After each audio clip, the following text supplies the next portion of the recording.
Kip, what's up, man? Great to see you on Monday morning. Always getting the week off started right. Yes, yes, sir. And we got a couple questions a handful of questions from the Foundry and also from Facebook. And some of these are pretty good. There's a theme, end of year, visions. What does Yep. 2024 look like? So we'll get to them. I'm sure it's on a lot of guys' minds. So hopefully these are beneficial questions as well as our responses. No I, I, guarantees. yeah, right. I hope that, I mean, the biggest thing is that we implement because it seems to me, and I do this too. I'm guilty of it just like anybody else, is that we get all hyped up the end of the year, beginning of 2024, and then we gradually slip into old patterns and old habits.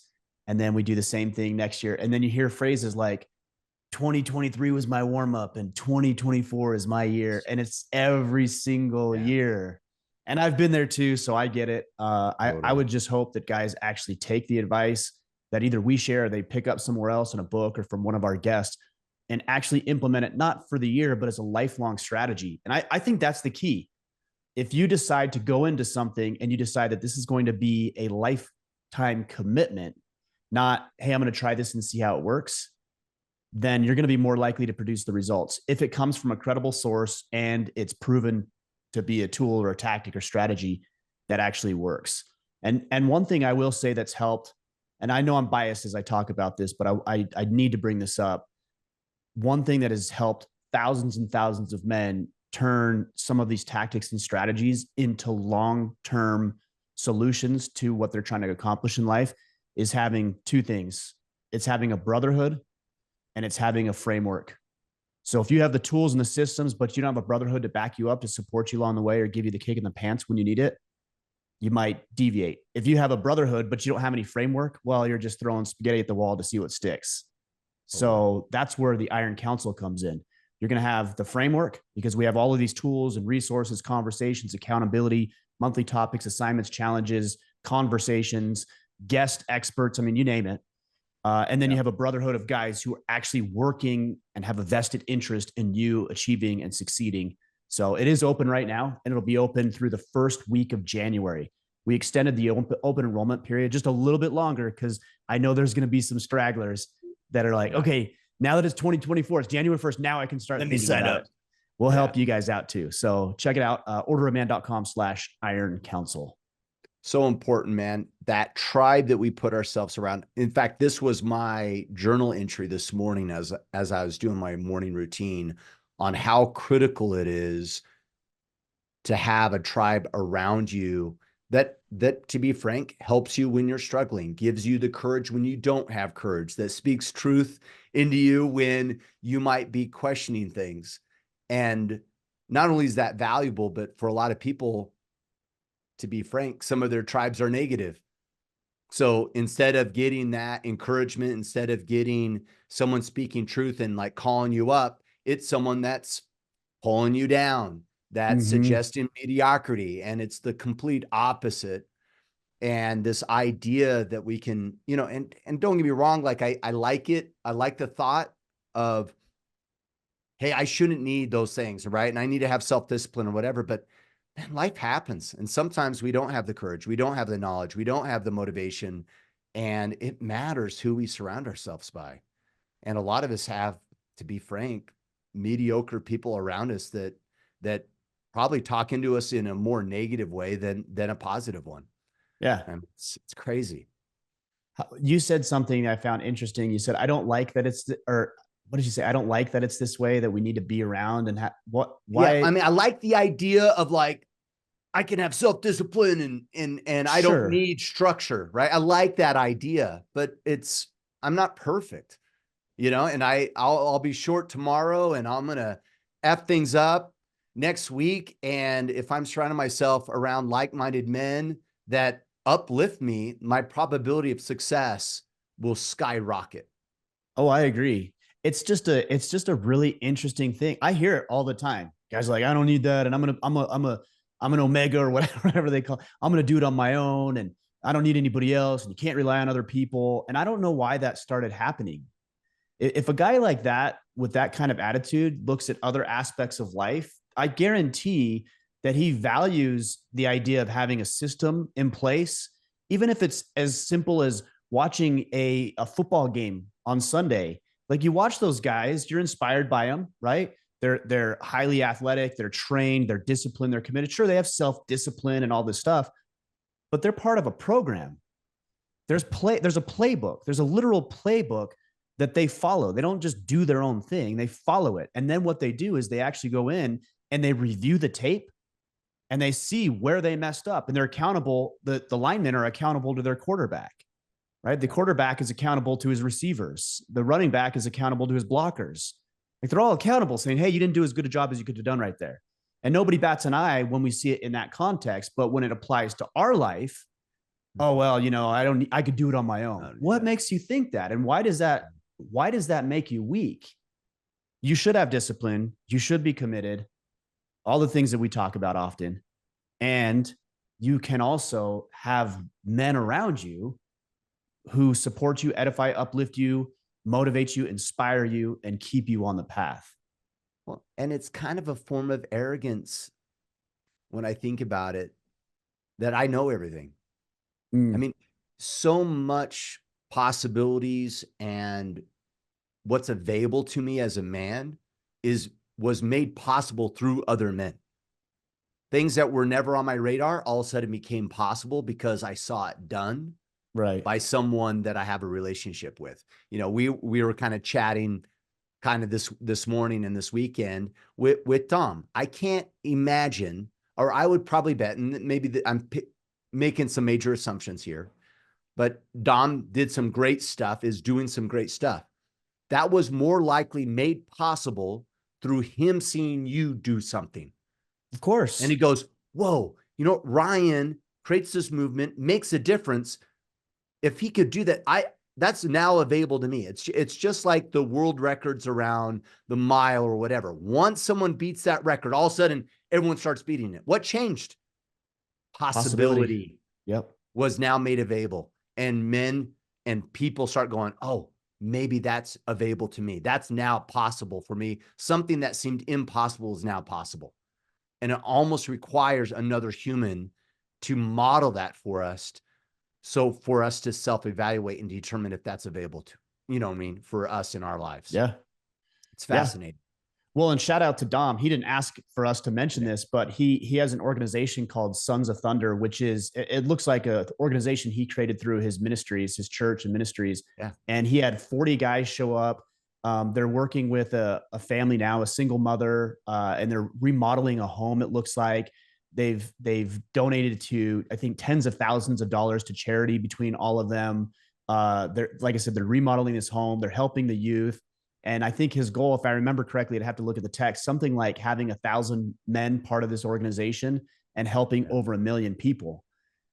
That's not only, look, I'm not going to take any credit for what he's doing, but he did start in what we're doing, and he's been a big part of what we're doing here with Order of Man and Iron Council. And he was a member for a very long time until he got busy with his life, which is good. Yeah. And he might have been inspired to a degree by what we're doing. And now I'm reinvigorated and re-inspired by what he's doing. Totally. So we're all helping each other. And there's a lot of guys will talk about competition, especially in this space. There's a lot of men's movements, men's organizations. I did very early on buy into the idea of competition, where I was like, I'm not going to share any of that stuff. I turned that pretty quick. If a guy calls me and he's trying to start something similar, man, I'm going to give him a few pointers and give him some advice. I've done free coaching for guys who are starting men's movements. There's no competition. There's 8 billion plus people on the planet. Let's assume that half of them roughly are men. That's 4 billion people. I need to be able to serve 1,000, 2,000, 3,000 men, hyper focused on those guys out of 4 billion. I think we're going to be okay. Yeah. And we need more men in this space doing it their own way. And I know you just said it, but I've always been impressed by that, by the way, over the years. Like, I'll see you get on a podcast and I'm like, it's just another like more or less someone like grabbed what you've done. They got to Robin Still it, give it a different brand. And you're like, you're a guest on their podcast. And I'm like, I remember at first going, what are you doing, Ryan? Right? Like, you know what I mean? But it's so true. And it's a huge testament in regards to how you show up. I even remember when Dom stepped away because he was in leadership in the Iron Council. And we had a conversation. He felt, man, I feel kind of bad, like I'm abandoning the mission. And I'm like, Dom, this is the mission. Yes. Label it whatever you want it. But you moving on and tackling something else is what this is about. It is what Order of Man is about. It is what the Iron Council is about. And I don't know. And you magnify that well. And that's super been impressive to see how uncompetitive you are. And it's really an abundance mentality. And it's awesome. That's it. No, I appreciate that, Kip. There is another lesson I think guys ought to be aware of. I have this thought about two types of people in the world when it comes to starting movements or businesses or whatever it might be. There's a certain group of people who I could share every industry secret, every trade secret, every future plan I have. I could literally give them the roadmap to what we've created here and what we will create in the future. Everything. And they won't do a thing about it. Then there's another group of people who I don't have to share anything. I don't have to give them anything. I don't have to share anything. I keep everything closed and guarded. And those people will go out and create it, regardless of whether or not I offered my help. So you have two people who won't do anything and people who will do something. So you might as well, because it doesn't have anything to do with you. Yeah. Whether or not I help somebody is irrelevant because they're either going to do it or they're not going to do it. So I figure, well, if that guy's going to do it without me, I'd rather have an ally and help him along the path, because at some point, this may become a friendship or a business partnership or an opportunity that would not have existed had I kept everything a secret. He's either going to do it or he's not, whether I share or not. So I might as well share. Yeah. Yeah. It's fascinating. Okay. All right, let's get into some questions. Let's do it. All right. Nathan Fullerton, going into 2024, what advice would you give men on how to figure out and then execute their one big ass hairy goal for 2024? Side note, what is your big ass hairy goal for 2024? And then, of course, a little bit of hashtags for Nathan here, Men of Mars. He's obviously part of Battle Team Mars here. So got some Mars pride. So what strategies do I have in place? Here's the problem with the answer. It's so boring. It's so boring. It does not make for a good podcast. It doesn't make for a good soundbite. It doesn't make for something that you could go in and meme later. It's so boring. And we've been talking about it forever. It's the battle plan.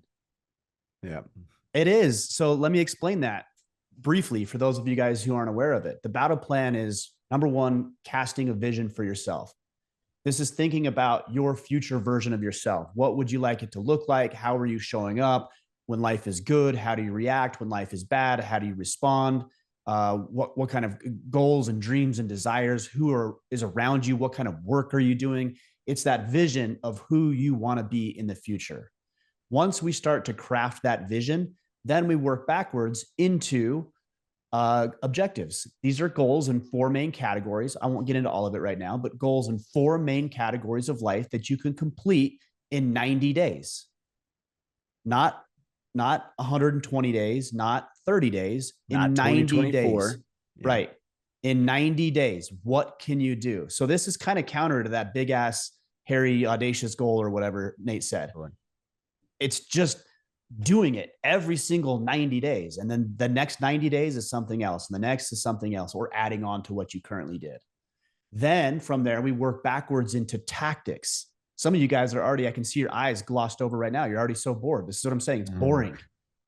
Okay. The tactics are the things that you do on a daily basis in order to achieve your objective.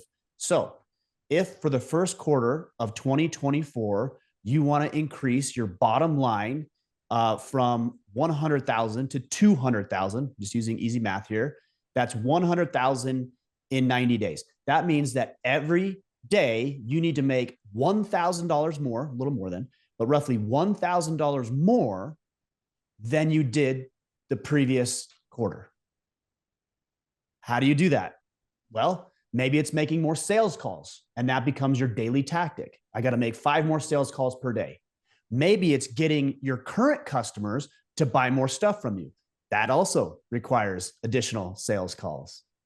Maybe it's upselling or selling more, where your average sale maybe was 500, now it's 1,500. Well, there you go. So what do you need? Maybe it's some sales training for your people so they can turn a $500 sale into a $1,500 sale.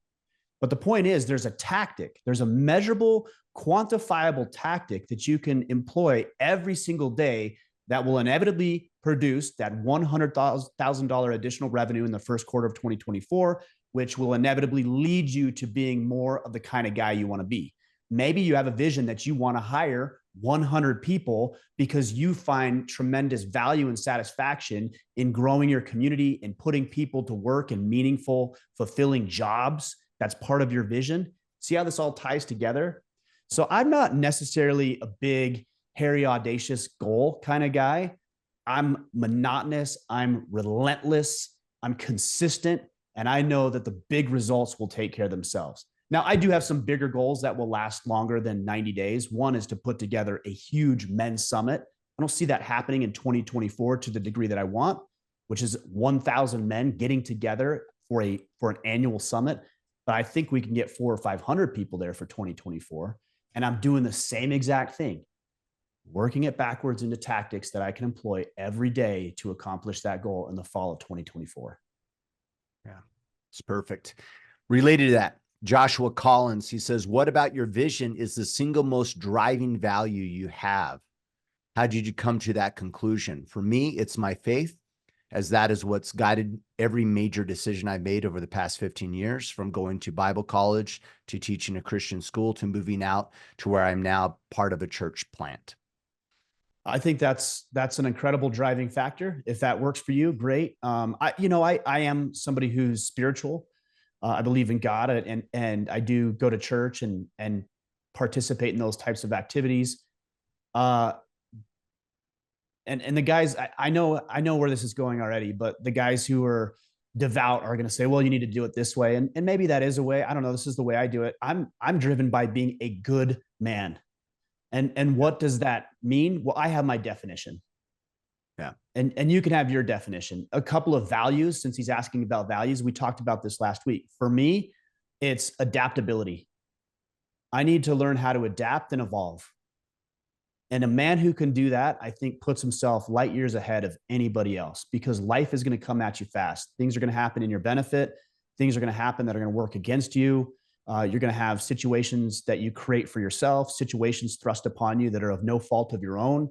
And your ability to adapt and evolve to those environments and circumstances spells the difference between success and failure for you and the people you have a responsibility for. The other value that really drives me, and these are things that we don't necessarily talk about, so I bring these up, is that I value trying new things, taking risks, experimentation, putting myself out there, experiencing life, experiencing ideas, bringing and breathing life into my ideas and dreams. That's a value, a personal value of mine. And again, I think a man who's doing that is taking his God-given talents and gifts and abilities and putting them into action for his benefit and the benefit of other people. So I choose to look at it as be a good man. And frankly, part of that is the gospel.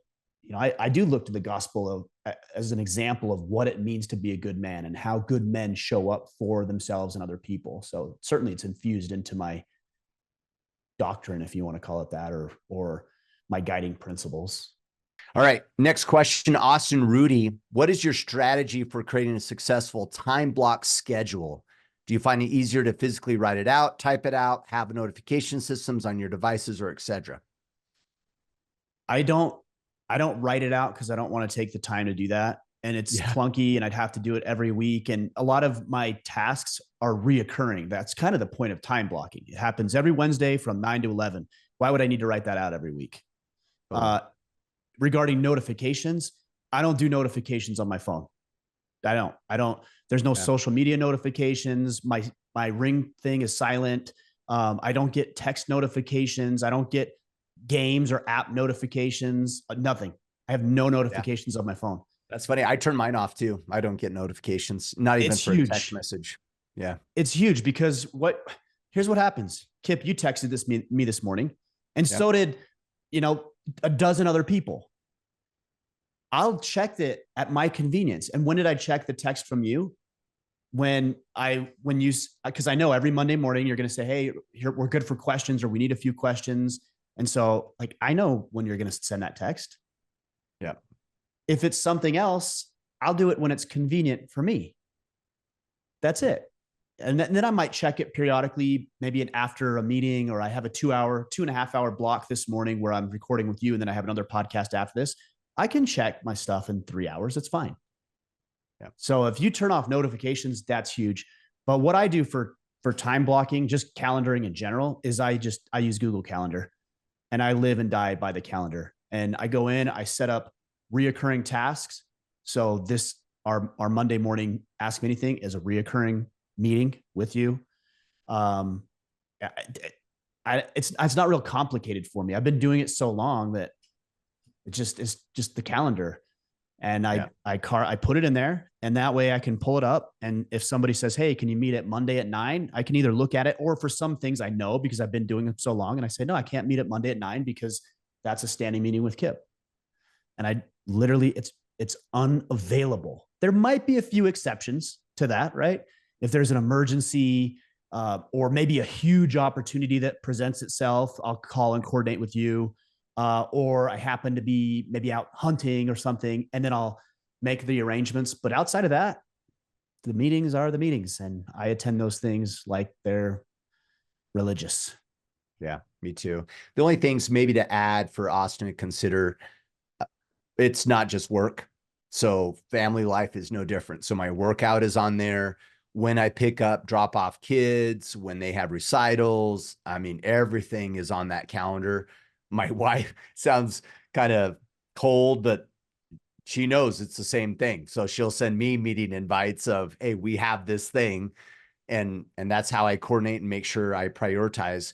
The other thing that I've done recently, so I can get, after action reviews built into my day, I haven't been good at doing margins. So I'd go back to back, and I realized like, that's not going to work. I don't have time to use the bathroom. I like run in between meetings. That's not good either. So if I can, I'll have my assistant do like 45 minutes instead of an hour. So I have like 15-minute margins, or like on this podcast, I block hour and a half. That's what I do. That way, if we go a little long or short, or we want to talk after, it's not a big deal. And so I try to keep that margin in my schedule, so I have time to do, retrospectives or other things that might come up. I've heard people say with margins, I've actually had a few people tell me this, that cuts out, if they have 4 meetings per day and they're doing a half hour extra margins, that's roughly 2 hours that they lose each day. You don't lose it, because if we don't go for the full hour and a half, I'm going to send a few emails or some correspondence or my to-do list, which is again, our battle planner. I'm going to still be efficient during that time. In fact, I found that when you time block and you set a designated time for it, you're actually going to be more productive than if you don't schedule anything at all. We talked about this last week. It's Parkinson's law. Work expands to the time allotted. So if you have 30 minutes, you're going to crank out a lot more emails in 30 minutes than you would if you had all day long. Yeah. It's so weird. I also, one more comment about what you said, and then a question for you. You said it's cold. I don't think it's cold. Like, it's just, it is what it is. If that's the system that works for you guys, like, we don't need to paint it as cold or impersonal. Man, use it. It's great.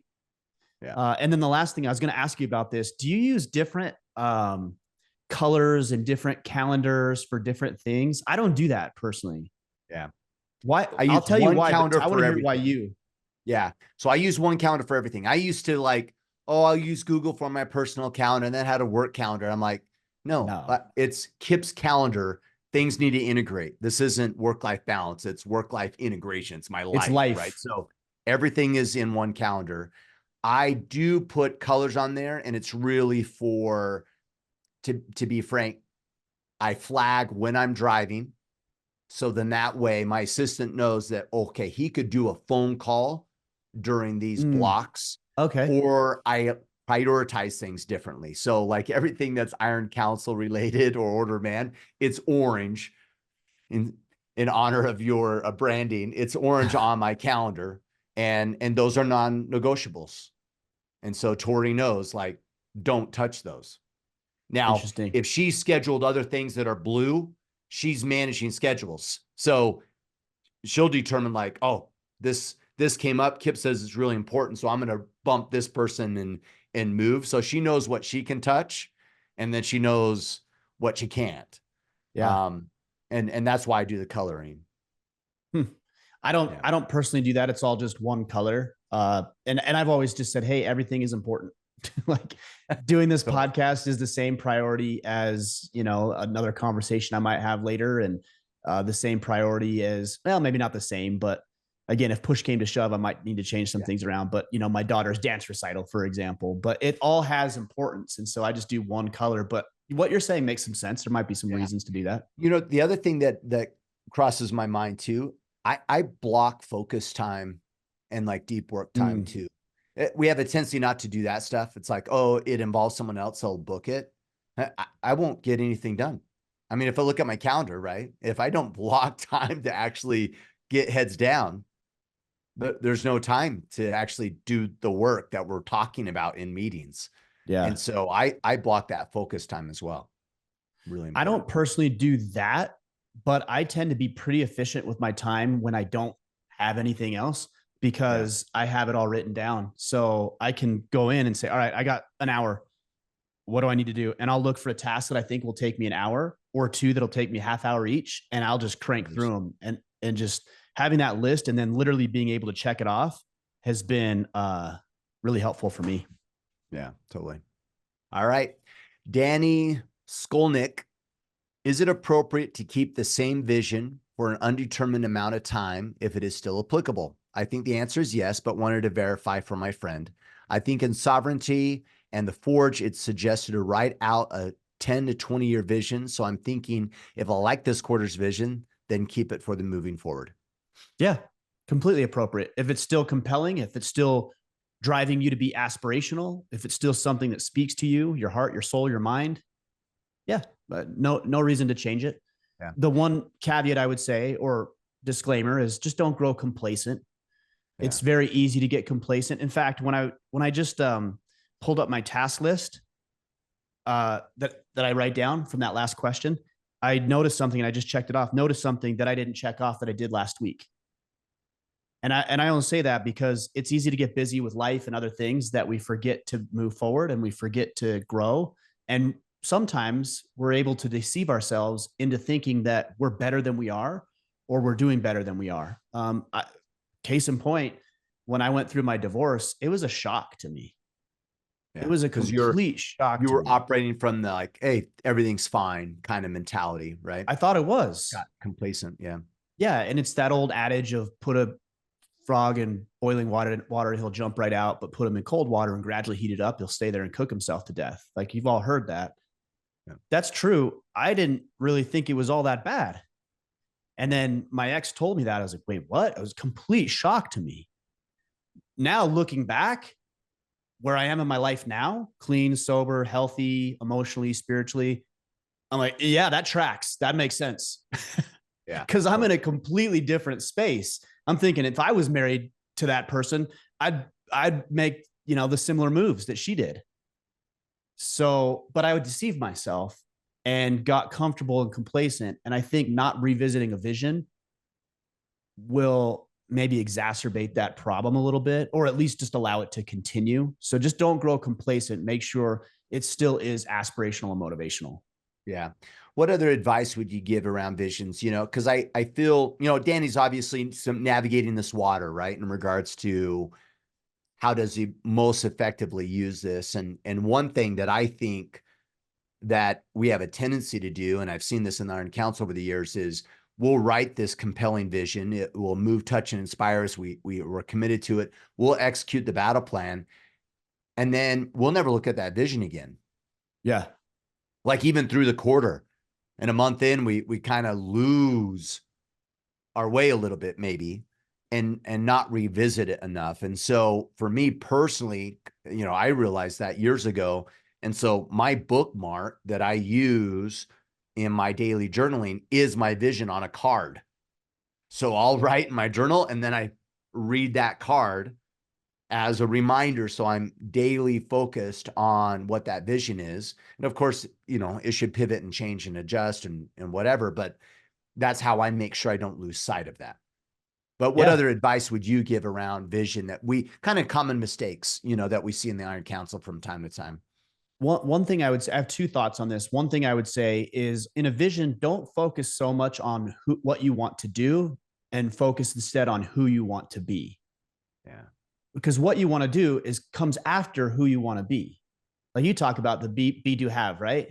Yep. You have to be the person first, and then you're going to do the work, and then you're going to have the result. So when you focus on what you want as a vision, I think what you're doing is putting the cart before the horse.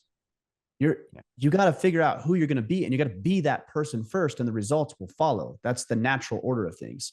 So I tend to focus and encourage men to focus on what kind of man do you want to be? What kind of father do you want to be? What kind of husband? What kind of business owner? What kind of leader in your community? And I said this earlier, when things go wrong, how do you show up? Yeah. When things go right, how do you show up? When your kid does something that they shouldn't do, how do you respond?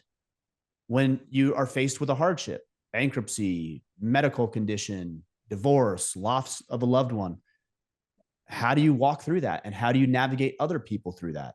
Here's another one. Look at the men who you're inspired by. Maybe it's your grandfather. Maybe it's a complete and total stranger that does something wonderful, but you're inspired by people. Maybe it's a character in a movie. Maybe William Wallace on Braveheart, who is I know an actual historical figure, but the way he's portrayed in Braveheart is a fictional character, but it still inspires you. It does me. Yeah. And I want to show up in a certain way based on that. So that's aspirational. That's my vision. That's what it looks like for me. Cool. As far as going back and revisiting your vision, I like what you said. I do that as well. I have that vision here in my battle planner and available, and I also have it on my desktop so I can pull it up and refer to it often. But there's another strategy that I use, and everything in my house, most everything, not everything, but a lot, has significance and meaning that drives me towards being the kind of man that I want to be. I have a couple of skulls here from hunts that have memories of brotherhood and fellowship and being capable and being a good provider. This sign right here, protect, provide, preside, that's built into my vision. I'm a protector. I'm a provider. I preside. I lead. There's a painting right there of the Archangel Michael. Everywhere you turn, there's things that remind me. There's a moose over here, like a painting of a moose. That reminds me of the time that I had with my son and how I want to show up for my kids. Like, it's very deliberate the way that I set up my environment, and all these little things show up in an intentional way so that it helps manifest my vision so that I can do what I want to do in life. I love that. There's also right here along the side, you can't see it, just around the corner here, there's a code of conduct that me and my two oldest sons wrote together. I have it framed. I have it mounted. I look at it every day. I walk right past it. I look at it every single day. I'm reminded of the kind of man I want to be when I see things like that, but it has to be intentional. Yeah. One thing that I like to do as well is we're tying this calendar and these visions together, is I'll read that vision, which is, to your point, very much focused on how I'm going to show up, right, as a man for the day. And after I read that, I now pull up my calendar and I kind of visualize, to be frank, of, all right, well, what does that meeting look like? What does that meeting look like? Right? How am I going to have that difficult conversation at 2 p.m. based upon that vision I just read? How am I going to show up at the mats when I go train? How am I going to walk in the door at 6 p.m. when I get home? How does that man look? And that's, I don't know, that has probably helped me more than anything else, because I you know what I mean? I might get inspired in that vision, but it's like, no, hold on. I'm going to walk in this room and I'm going to show up in that intentional way. And it's so easy to get sideways, at least throughout the day. And then by the time I get home, I don't have energy or whatever. And then I'm just, try to find where asshole is on my vision. I'm like, well, it's not on there. I don't know why. I don't know why I'm showing up that way. That's not what That's your I'm default. planning on doing. Totally, total default. So Actually, Kip, I think that might be one of my favorite things I've heard you say. Like, and we've had a lot of conversations, but that you just said that you're an asshole was my favorite thing. No, I'm just kidding. It's not it's that. true. No, it's not that. It's because I'm authentic. No, it's not that. What is the favorite thing is your intentionality behind the way that you step into responsibilities. That, guys, if you didn't hear that, go back and rewind, or like whatever you need to do. Actually take that to heart. Intentionality behind the way that you show up.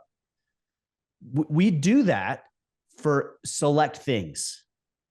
Yeah. If you're going out on a first date with somebody, I guarantee you're intentional about how you show up. You go get the car washed, you put on some cologne, maybe a little more than you normally do. You pick out clothes, maybe even bought new clothes for the first date. You think about where you're going to go. You call for reservations. You're very intentional about it. If you have a big sales presentation, you've researched your potential client, you've prepared your meetings and your documents, you have your conference room set up just the right way to be conducive to a sale. You're very deliberate and intentional about it. But are you doing the same, to your point, Kip, when you walk in the door of your house after a long day? Are you doing it the same when you have to go to little Timmy's baseball game and watch him play? What kind of parent are you going to show up? Are you going to be the jerk who's yelling from the bleachers how horrible the coach is doing and why your kid isn't as good as he should be? Or are you going to edify and uplift the coach, support the coach? Maybe even you're actually on the court coaching the team and you're loving on your children in a masculine, manly way. Man, if I'm not casting blame or pointing fingers, if all of us, myself included, did that in every interaction, our life would be almost unrecognizable in a very short amount of time. Yeah. Yeah, totally. Right. Now I'm thinking about all the other things. I mean, I even thought about this over the weekend, right? I had fight night at the house and I thought, man, I was really intentional with making sure to talk to certain people, right? Because I understand there's a group of guys there and they may not know each other, but I wasn't as intentional as I should have been, and there's some guys that I needed to chat with. And I thought, man, like I didn't do a good job making sure that they felt welcome or going out of my way and letting them know. And how many little things like that just are all over the place, whether it's, replying to Dom's message or reaching out to someone that I've been thinking about, but I didn't do it. And it's just, man, that intentionality around how we show up, whether it's for our families or people that we care about. It's so easy to put intention around the superficial and not around those established relationships. It's really unfortunate. Well, I think it's easy to do with a novel. A new experience. Like, oh, I'm going to make this amazing. It's novel. It's new. You're excited about it. Do it for 20 years. Yeah.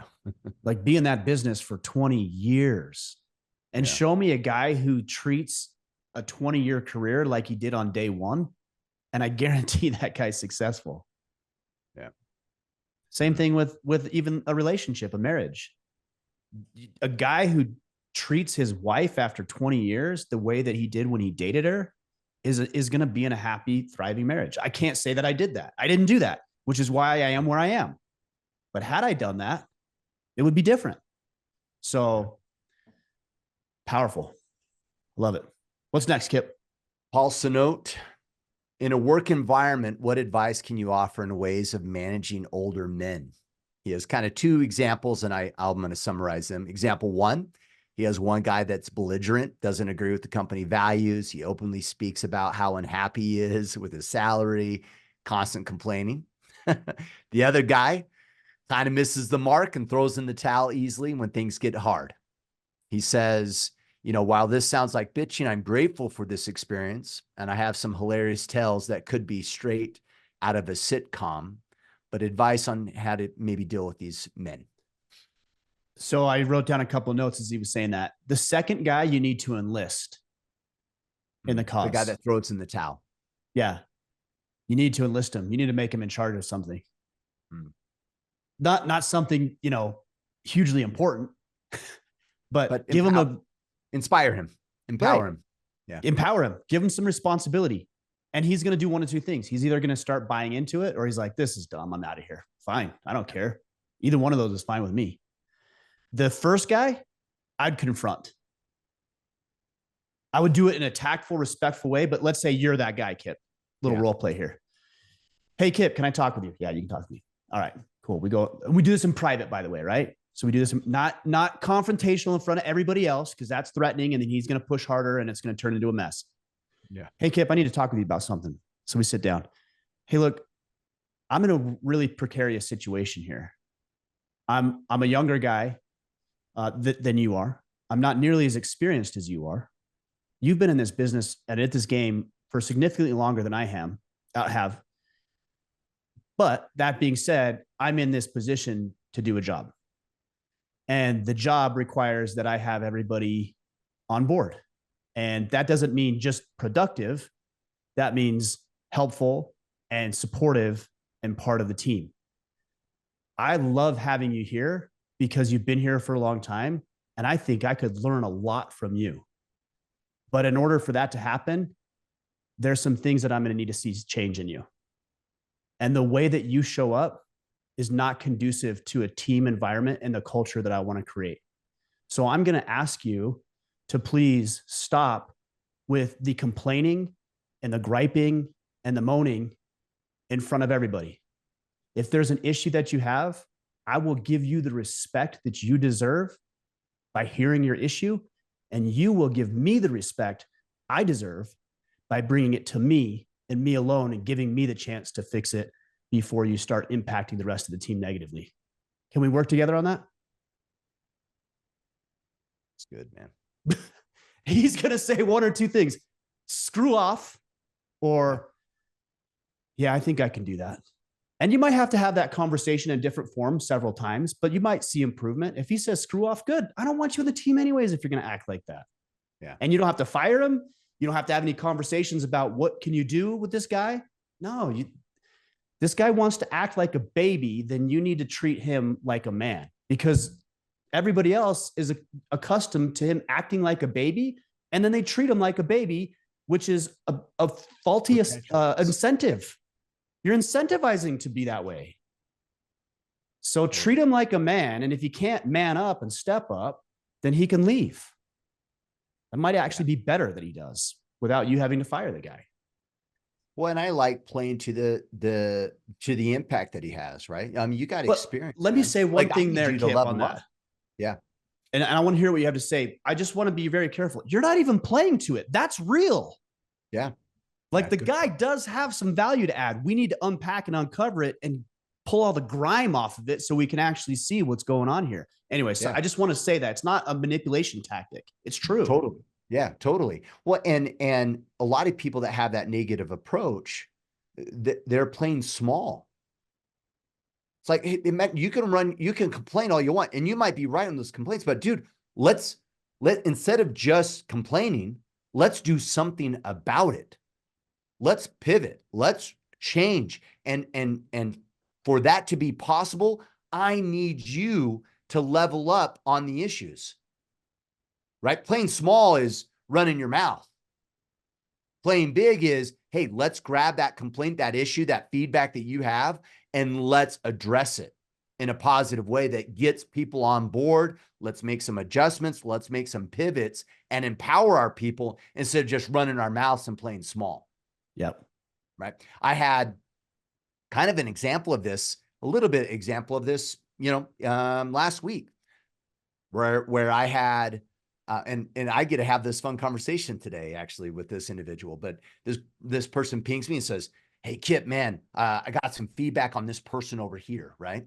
Blah, blah, blah, blah, blah." And I'm like, "Hey, that's some really good feedback. I need you to tell him." Oh, well, I don't know if I have a relationship like that. And I'm like, no, he needs to know, right? You should tell him. And it's more powerful coming from you than you telling me and then some executives like circumventing things and communicating with someone. It's better for the team for you to have that communication directly with that individual, not coming from me. It's good for that person. It's good for you, the one that's wanting to communicate. It's going to be better for your relationship. And hey, you're uneasy about it? Awesome. Let's get the reps. Let's work through it. How do I have an awkward conversation and give feedback to someone without being concerned that they're offended? Let's figure that out. That's something you need to know, obviously, if you're avoiding it. Those are playing big. Running your mouth and complaining about someone, that's playing small. I agree. Yeah. I like that. You'll have to let us know how that conversation goes. Well, there's actually more to it because he ended up not having that conversation, ended up telling what he told me, ended up telling someone else. And so now I'm like, dude, now you're colluding.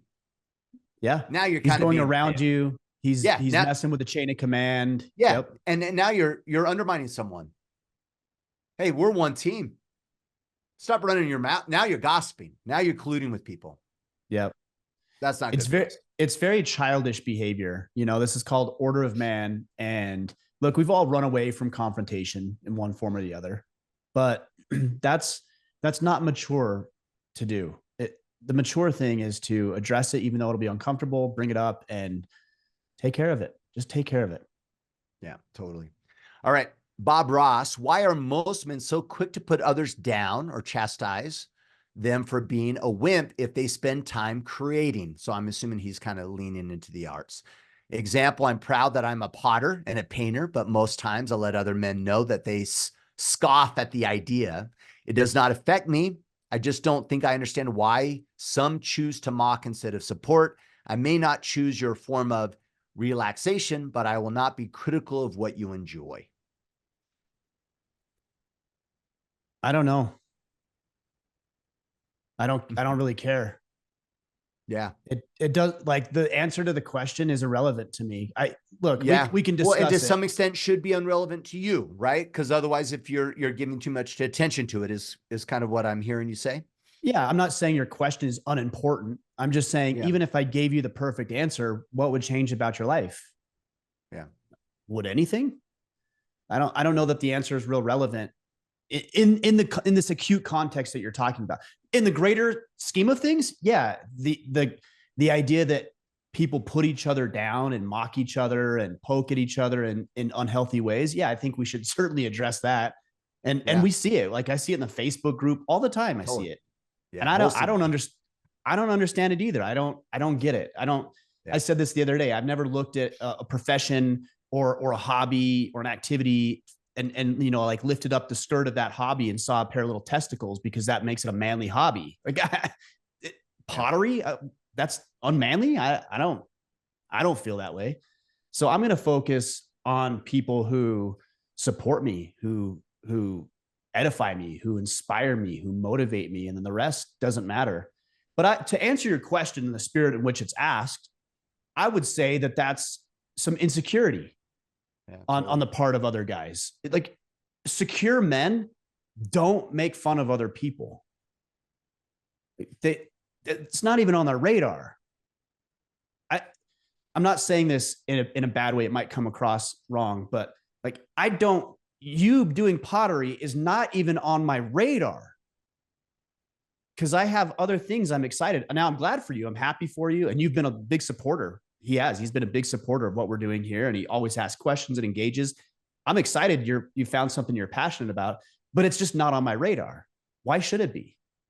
Why should anything be on my radar that doesn't pertain to my job and responsibilities? But it is on people's radars who feel inadequate. And rather than focusing on their own lives and what they should be doing and how they can improve, they go around poking at everybody and pestering people and bullying people and making fun of people and mocking others for finding something they found joy and value and fulfillment in. So to me, it's an insecurity issue and it's an integrity issue. That person knows they can do better. And instead of doing the work to improve themselves, they'd rather tear other people down. And it's unfortunate. But what I would suggest is that when we run across these individuals, like, we don't immerse ourselves in their environment, number one, but we also don't play to their level. And I used to do that a lot. And I still do it from Yeah. time to time because it gets the better of me. But when somebody says something ill of me or my work or what we're doing here, that's somebody who's struggling. There's nothing to do with me. I'll give you an example.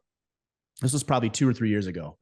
I had posted something on social media, on Instagram, about how I was staying up late. In fact, I think it was during the holidays. I was staying up late to fulfill orders, and I was excited about it, but I was tired. And, I said something like that.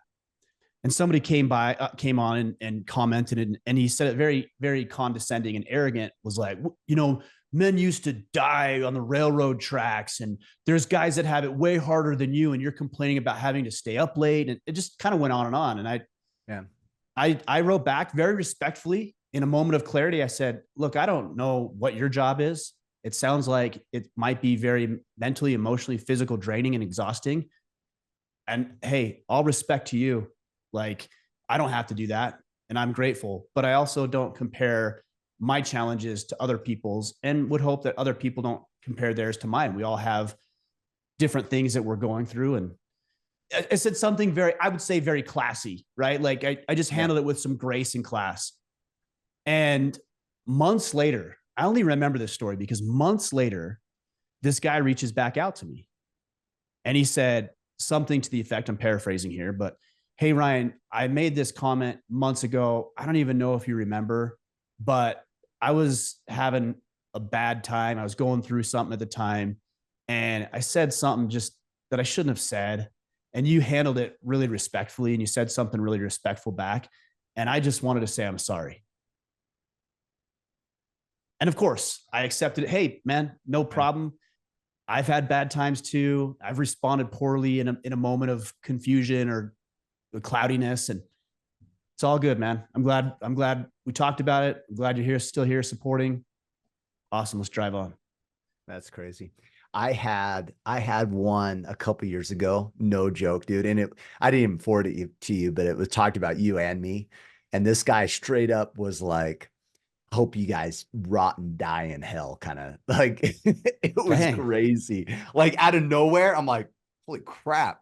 And it So had to do wild. something with like being Christian and stuff, right? And Oh, he's like, yeah. hope you die. And I just didn't reply. I was just kind of like, dude, that guy's just straight up That's having a crazy. bad day. Yeah. And it stung a little bit, and it was crazy. Like a couple weeks later, like texting, or not text, but send a message. He's like, I'm sorry. I'm going through some hard times and blah, blah, blah. And I was like, hey, dude, I get it, but it was, but I could have lashed out and Of course you could just have. escalated the thing, and, wouldn't have benefited anybody. And So, then you would have looked just as foolish as he looked. yeah, So absolutely. I'm not immune to looking foolish and opening my mouth and doing that. I'm just saying that it's always 100% of the time been better when I rise above it. It Yeah. either gets no response, which is fine because then I can just move on, or you get a positive response, which is, hey, man, yeah, you know what? Maybe I was a little harsh. Like, I'm sorry. Let me scale it. Let's try this again. Yeah. I had an interaction in the Iron Council maybe like 3 weeks ago. And I said something about, what was it? I can't remember. Oh, about dating. I was talking about dating. And somebody said, why did you date? Why did you start dating so early or something? Yeah. And I took it and I like infused my own meaning behind the question, and Yeah. got offended about it, and then we started bickering, and I'm like, okay, just stop. So I sent this guy a message. I'm like, look, man, let's reset. This is what I said to him in a private message. I said, I handled that incorrectly. I jumped to some conclusions and some assumptions. Obviously, that question is a little bit raw for me, clearly, with the way that I responded. Yeah. So, let's do this again. And he was good about it. Like, he was like, yeah, it's all good. Maybe I did. We had a great conversation. No harm, no foul. We all do it. It's just better when you don't. Yeah. And in the spirit of Bob's question, right? There's power in empathy.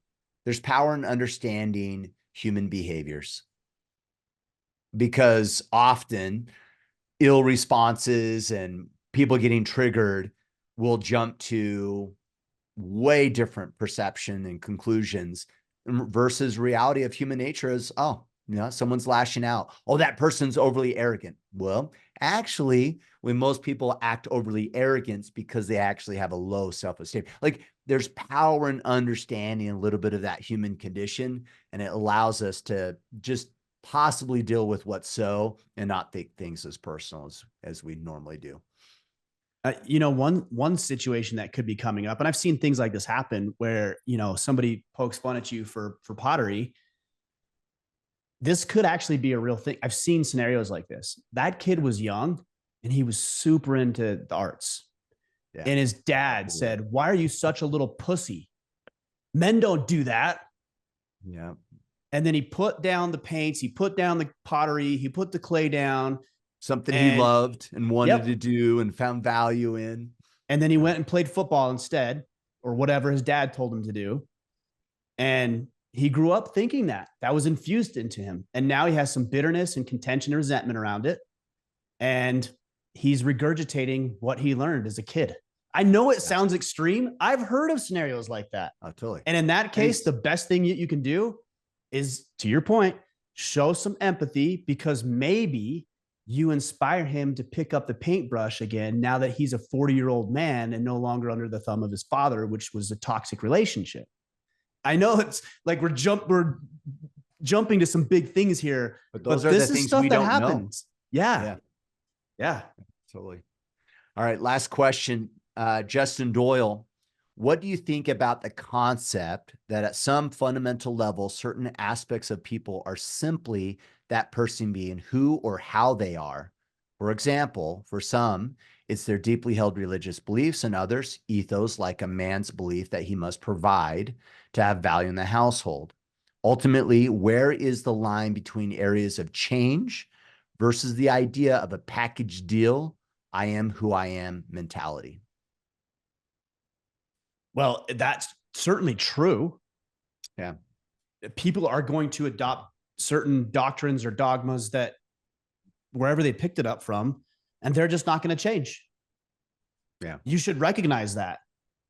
On a global scale, I actually have a problem with America inserting its values into other regions and countries as if they just need democracy and then all of their problems will be solved. That's our value. Yeah. That may not necessarily be theirs. Would it be good for them? Maybe. Are they interested? Probably not. Yeah. Because these countries have been in and around much longer than America. So if that was something they genuinely valued and wanted, we would see that already, and we don't, for a reason. And it's naive and arrogant to believe that you can change somebody because what you think is the best way is universally the best way. Just let people live their lives. I'll tell you where it becomes a problem. You start messing with mine. Yeah. Once your dogma or doctrine messes with mine, I have a problem. But outside of that, yeah, believe what you want. And these are even people that I love and care about. I have close people who do things and make decisions that I wouldn't advocate for or suggest. They're a grown person. I have to at least respect the idea that they can make their own decisions. I don't respect the decision itself. I respect that they can make their own decision, and then they have to live with the consequences. If they would like to change, or they ask me for advice, or there's something I can share with them that I think might serve them in some way, sure, I can do that because I love people and I want them to win. But I also simultaneously embrace the idea that this person gets to choose for himself how they live their life. Do you feel that, in summary, do you approach this concept with the idea that people are probably package deals? The idea that most people don't change, they are what they are. Obviously, we can't cause change in other people anyway. So see them as a package deal. But when it comes to you, are there elements of you that you say, is there any element of you, Ryan, where you go, this is just the way I am? Or is anything up for grabs and these are choices that I get to choose? No, there's certain things that are deeply seated beliefs, moral principles that you're just not going to convince me are okay. Here's an extreme example: child molestation. Like, I don't accept that. I don't tolerate it. I don't, nothing. No, never. Yeah. And I know that's an extreme example, but yeah, sure. There's things that are just so ingrained into my DNA that I will never be accepting or tolerant of course. But the other things that are like, well, is this the best way to do it or this the best way to do it? Yeah, I'm open to that. Yeah. For sure. I think what Justin's trying to get to is there elements of people that is who they are, and it's not due to experience, it's not due to upbringing, it's not due to anything other than No, it's fixed. no, Or do we're you all think conditioned. we're all conditioned? Yeah. Of And I think course. that's really what he's asking ultimately. No, we're all conditioned, but that doesn't mean that's who you are. Yeah. Like, in fact, that's exactly what it means. That's not who you are. If I take a child and I raise him in a loving, caring, healthy environment that honors other people, that respects life, and I take another child the same age and I put him into an abusive, destructive, toxic home where he learns that life is not important and life isn't has no value and there's no moral compass guiding. Like, we're going to have two different people, same age, just different cultures and experiences. Now, that said, I believe that there is some qualities, some moral qualities that I think everybody just inherently knows because we have the gift of the Spirit of God. Yeah. And that gets subdued through social conditioning and overwritten by social conditioning or magnified. Yeah. So I don't understand why you're asking the question. I mean, I think, and I'm trying to understand. I don't understand why. Yeah, there's certain people who you're never going to change. And there's other people who are open to change. To hang out with those people. Yeah, totally. Totally.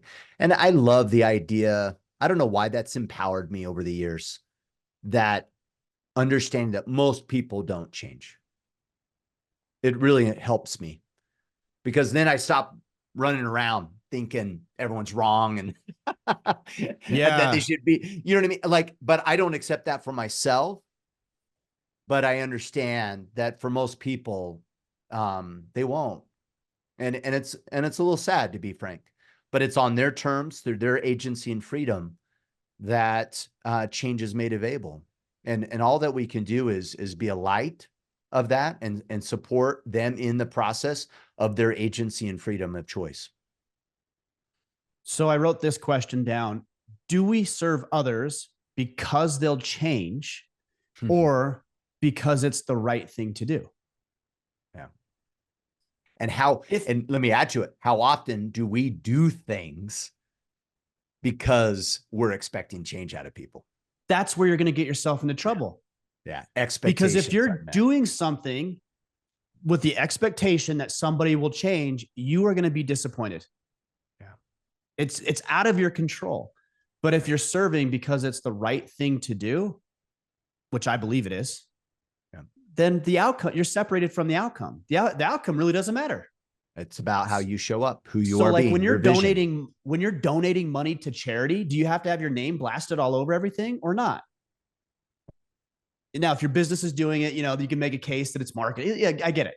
Yeah. But if you're trying to just be genuinely help people, you don't really need the recognition because the outcome doesn't matter. That's not why you're doing it. Yeah. You're doing it because you believe that's one of your values, that it's the right thing to do. And what happens of it doesn't actually matter all that much. Yeah. And I believe that as a believer in God, I believe that one day we're going to stand with our Creator and He's going to say, let's look at your life. Let's look at what you did. And all that I need to do is show that I've attempted to do the right thing. Not that I always did, not that it was always received, not that I changed a million hearts of people, not that I changed any, but that I took the talents I was given by God, and I magnified them and I put them to use and I try to live a fulfilling life, and I try to do good by other people. Yeah. And if he can look at that and say gifts. that, if he can look at that and say, hey, you know what? I can see that you tried. Then I got the key. That's what I believe. Yeah. Love it, man. All right. We mentioned this earlier. Enrollment is open for the Iron Council. We're going to have that open until the first week of January. To sign up and join us there, go to orderofman.com/Iron Council. Of course, you can always join us on Facebook as well. That's facebook.com/group/Order of Man. And of course, you can get your swag, your Order of Man swag at store.orderofman.com. And that's then, simple. Well, I forgot, man. Connect with Mr. Mickler on the X and the gram at Ryan Mickler. The X. Michler, right? Or Mitchler. I think that's Mitchler. right. I think that's right.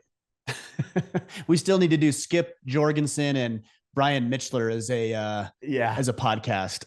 Yeah. You can give all the wrong answers to you guys. All the wrong answers. Yeah. We'll go woke on you guys. It'll be great. All right, guys. Great questions. I hope you guys, I think let's see. Christmas is on Monday. Yeah. So we'll that's next week. Oh my goodness. We got to talk schedules after we hang up here. Why? We said, are you want to record on Christmas morning? Is an exception. Come on now. Christmas morning, 9 a.m. Let's go. We'll talk schedules. All right, guys. I appreciate all you guys. Have a great Christmas. Have a great holiday, New Year's, all the things.